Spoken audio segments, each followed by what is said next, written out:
welcome back to another day. So I think today I want to start with like a bacon, egg, and cheese biscuit. And I'm going to do basically the 2-ingredient dough, although if you don't have self-rising flour, which apparently I'm out of, you can make your own self-rising flour using all-purpose flour, baking powder, and salt. And in my particular case, I'm going to use the salt, pepper, and garlic Kinder's blend. And you basically just mix that with Greek yogurt, and I'm going to cook mine in the air fryer oven. So on that, I'm going to have some Jennie-O turkey bacon, I have some Swiss cheese, a duck egg, and then I'm going to steam some asparagus and have that with some Melissa's Hollandaise sauce, and that'll be it. So I'll show you how to do quote unquote 2-ingredient dough with 4 ingredients if you don't have self-rising flour. Okay, so I have my asparagus on my little steamer. This is, if you haven't seen this before, this was $5 from Dollar General, and it just has a little tray with your steam holes. Basically, you put water in the bottom, put your tray on top, and then there's a lid, and you just put that in the microwave. In here, 3 minutes in the microwave on high, and that cooks beautifully. So that's going to be the asparagus.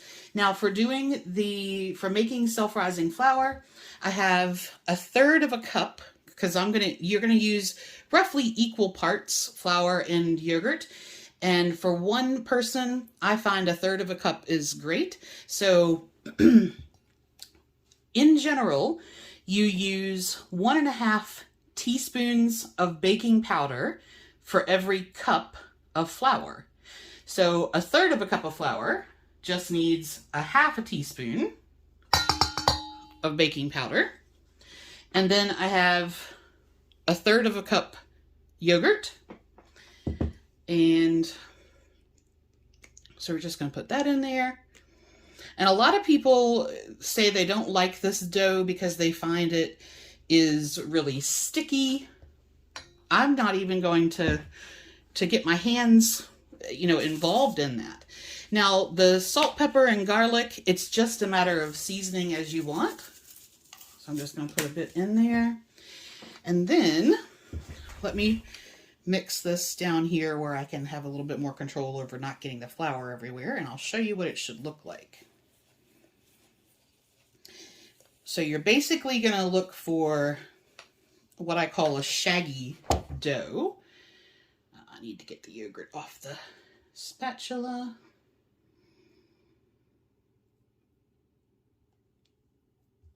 All right, let's try that. So just starting to stir, you can see what it looks like, and then I'll get this worked in the rest of the way.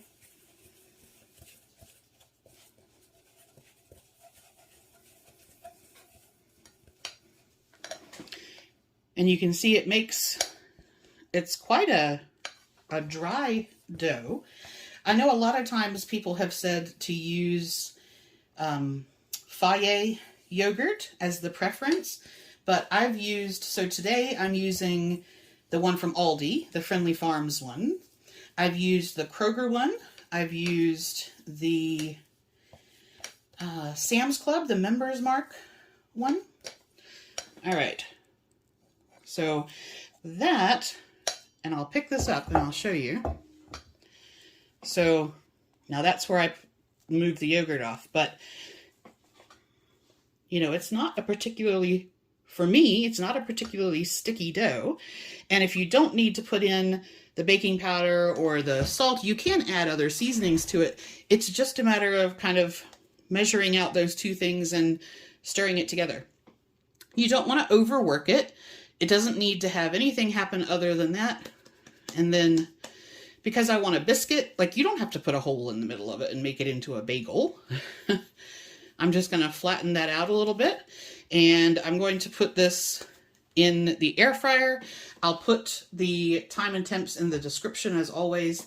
But I think I've been doing it at 400 for 20 minutes, but I will double check that. Okay, so while that is finishing up, I have the asparagus in the microwave waiting to go. And I actually just went ahead and put 2 pieces of this turkey bacon on the steamer tray. It's fully cooked. I'm just going to heat it up. So this particular one, this is the Jennie-O one. It is 30 calories a slice with 2 grams of protein. And then the Kroger Swiss singles are 60 calories a slice and 4 grams of protein. And then if you want to do quick, it's just me, I'm just doing 1 egg. Now, duck eggs in general are 130 calories, unless you're weighing them out. Most people wouldn't, but the farmer that I get them from has different breeds of ducks, and so they're different sizes. But in general, a large chicken egg from the supermarket is about 70 to 72 calories, and a duck egg is anywhere from 122 to 140 calories, depending on the size of the duck. So if you want to just do a quick one, if you have a little microwave safe dish, and this is going to come out in a nice little round that'll fit well on my biscuit. All I did was, you can spray it with cooking spray or spray it with a little bit of oil. I just rubbed a little butter on this, just like if you were going to grease a baking dish. And then in my particular microwave, 40 seconds is all it takes to cook a duck egg. Sometimes it's only 30 seconds for a chicken egg. And then that is going to come right out. It's going to be nice, round, fluffy, and will fit beautifully on the biscuit. So that is going to be the part for the biscuit. And then the asparagus. So the Hollandaise sauce, the entire pouch, which I won't use, is 100 calories and 1 gram of protein. I normally use about half a pouch, so about 50 calories for the Hollandaise sauce. And I'll have to weigh the asparagus, but it's probably going to be somewhere between 30 and 50 calories for the asparagus. All right, and then that will be breakfast. So what we've got is some beautifully steamed asparagus. Ooh, very, very hot. A couple of warm pieces of turkey. So the egg, basically, very, very hot. But you can see it's sort of, it's in a little round and it fluffed up nicely.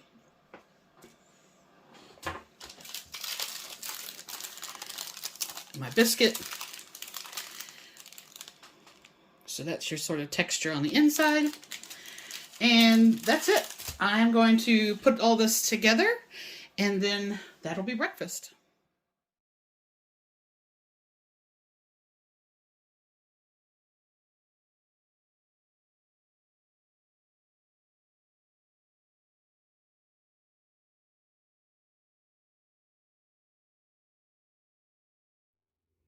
Okay, so today is going to be a cooking for Sandy day. I have some pot roast that I made, which I've had in the freezer, and I've got that out.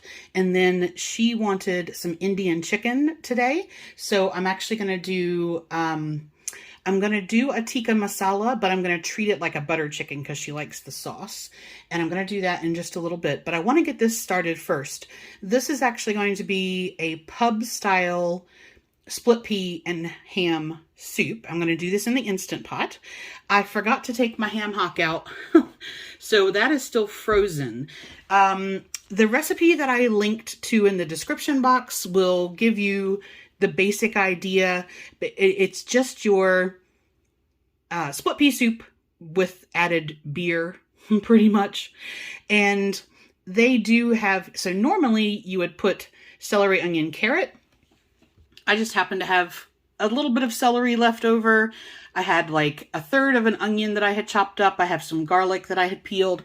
And I do have carrots, but they're purple rainbow carrots. And they would turn the soup into a horrible baby poo color. So we're not going to put carrots in there today. What I am going to need to do, I'm just going to cook the ham hock first because it's frozen. So I'm going to go ahead and add the chicken broth, which I'm replacing the water with. Now you can make it with just water, but I'm going to use chicken broth instead. So I'm going to cook the ham hock in that first until it's just about tender. And then when that is done, then I'll go ahead and do the rest of the soup. Split peas do not need to be soaked first, and they don't take that long to cook. And I actually like them to still have a little bit of texture to them, so I don't want them completely super soft. This recipe calls for 12 ounces of beer. I don't drink, so I don't know a whole bunch about beer, but there wasn't a whole lot that I could buy in a single can. So that's what I bought, and this is what I had used last time. Now this is a 24-ounce can, and I only need 12 ounces. So I'm going to have to come up with another recipe that uses beer. And then they call for an English mustard. I'm just going to use a whole grain mustard. And that's it. Seasoning wise, it calls for salt and pepper, so I'm going to use Kinder's. It calls for parsley, fresh, which I don't have, so I'm just going to use some dry. It also calls for nutmeg, which I don't like, so I'm just going to omit that. All right, so all I'm going to do to get this started is get this ham hock cooking because it's frozen. Once that's going, I will get the prep started for Sandy's chicken. All right, so I've taken the ham hock out, and it's not quite tender yet, so I just cut it open a little bit so that it can cook a little bit more evenly. I'm going to put that back with the chicken stock, and then I have my rinsed bag of peas, the onion, celery, and I cut up the garlic, just a rough chop on the garlic, and then I have the beer, mustard, seasonings all ready to go in there. So I'm just going to add this, and that will be everything. I'm going to put it back under pressure for 20 minutes, and then we should be done. All right, so this is our split pea soup, and it's really good. The ham hock was mostly bone. There was actually not a lot of meat on there, but this is the bone part. And I did put what little bit was on there back in here. And so this just needs to cool so that I'm going to have some of that for lunch, and then I'm going to put the rest of that up. So for Sandy, I have a serving of pot roast I made, and I'm taking her a serving of the pea soup. And then I'm going to do an Indian chicken for her. She really likes that, so I'm going to do quite a decent sized serving so she gets a couple, probably 3 meals out of it. I am going to cook a cup of rice, pot in pot, in my Chef IQ, which is like an Instant Pot. And basically with that, you have a trivet in the bottom. You put your little any oven safe container. I like these little cake pans. On top of the trivet, I'm going to put a cup of water in the bottom, and then the cup of water that I need with my rice. And basically what that does is when you're cooking it in this, you don't get a burn notice because you just have liquid in the bottom. I found that to be very handy. I cook all of my grains that way. There is full instructions in the description box. And so for that, I'm going to use a tikka masala spice paste. Now, basically the difference between butter chicken, which is what she likes, and tikka masala is usually served more dry. So generally, butter chicken has a lot of sauce, and tikka masala is done more like a tandoori chicken. But the spice paste is pretty similar. And so this is what is in this particular one. And with this one, if I was doing it as tikka masala, you would just add in your chicken, yogurt, onion. She doesn't like onion in there, so I'm going to leave that out. So with hers, and I'm going to do that in the Instant Pot as well, I'm just going to cube up the chicken to the right size, and then I'm going to cook that in some tomato puree and the spice paste. And then at the end, you can stir in coconut milk, yogurt, or heavy cream. And I think I'm going to do I think I'll probably do half and half, and half Greek yogurt. I've done that before and she quite liked that. So I'm going to cook the rice in the Instant Pot first. Actually, no, because I want the rice to still be warm when I take it down to her. So I'm going to cook the chicken first, and then that can sort of sit and do its flavor meld absorption while I'm cooking the rice. So I just need to cut up the chicken and get that into the Instant Pot, minus the the pot and pot part. So I'm just going to put that straight in here, and we will go from there. So I have all the chicken cut up. I'm just going to sear this a little bit first, just using the sear or saute function on the pressure cooker. Then when that's done, I'm going to add the can of tomato puree, and this is the spice pack. So I'll add this and probably about, I think half a cup of water, but I'll see once I get it in there whether I need a little more or a little less. So I have a cup of long grain white rice in the little pot with a cup of water, and then a cup of water in the bottom. And this actually has, let's see if I can go back. So you can choose all the different types of, these are just the rices. And so this is a long grain white. And if I choose that and tell it I have 1 cup, it calculates that it needs 8 minutes on low pressure, and then it will do a quick release, and it does all of this itself. So basically I just need to close the lid and push go. All right, Sandy's rice has about 4 more minutes left. So I am going to have some of this split pea soup before I go down to see her. And I'll show you what the chicken turned out like in just a few minutes.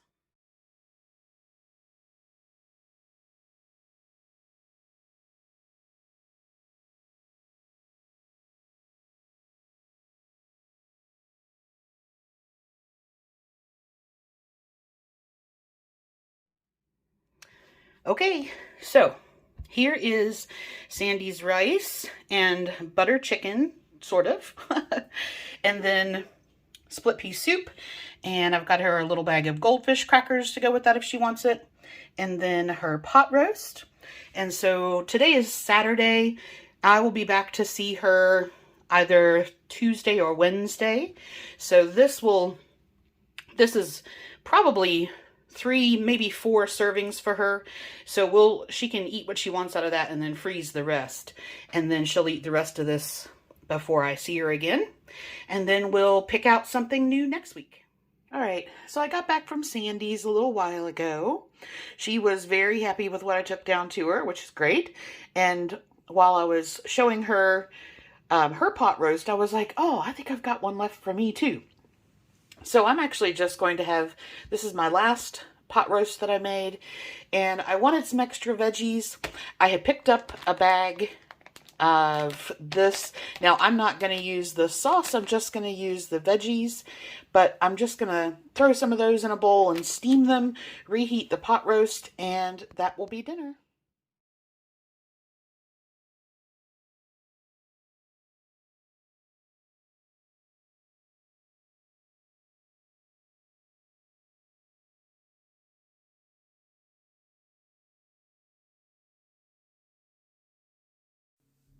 So I have some kind of cool and exciting news on the miniature painting front. You may have seen I paint these little guys.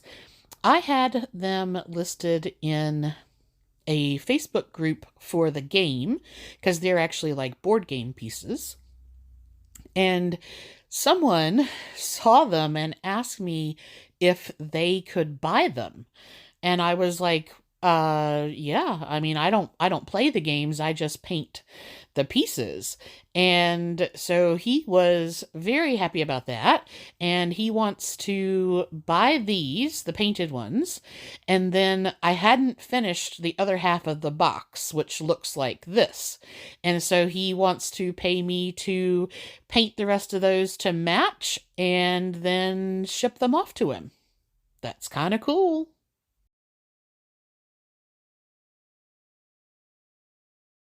Hey guys. Okay, so food was all good today. Breakfast was really good. I hadn't made a biscuit in a while. So that was very nice.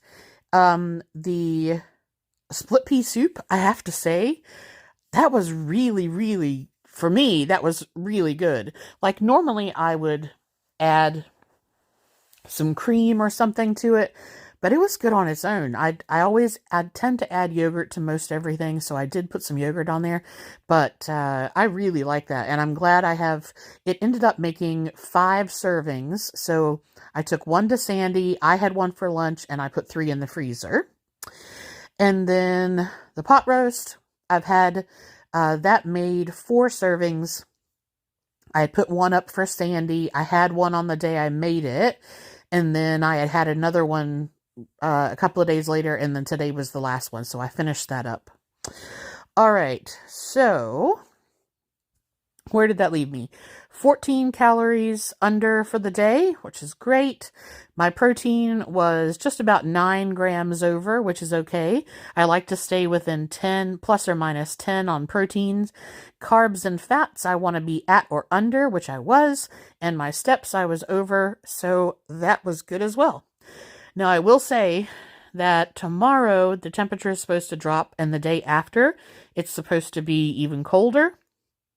So I'm not going back to see Sandy probably until, when I talked to her today, I think we talked about, I'm going to check on her on Tuesday, but I'll probably go see her on Thursday. And I don't know that I'm going to be doing much outside of the house between now and then. So I'm hoping that I can get a whole bunch of painting done in the next 3 or 4 days. But that's it. You guys have a good night, and I'll see you tomorrow.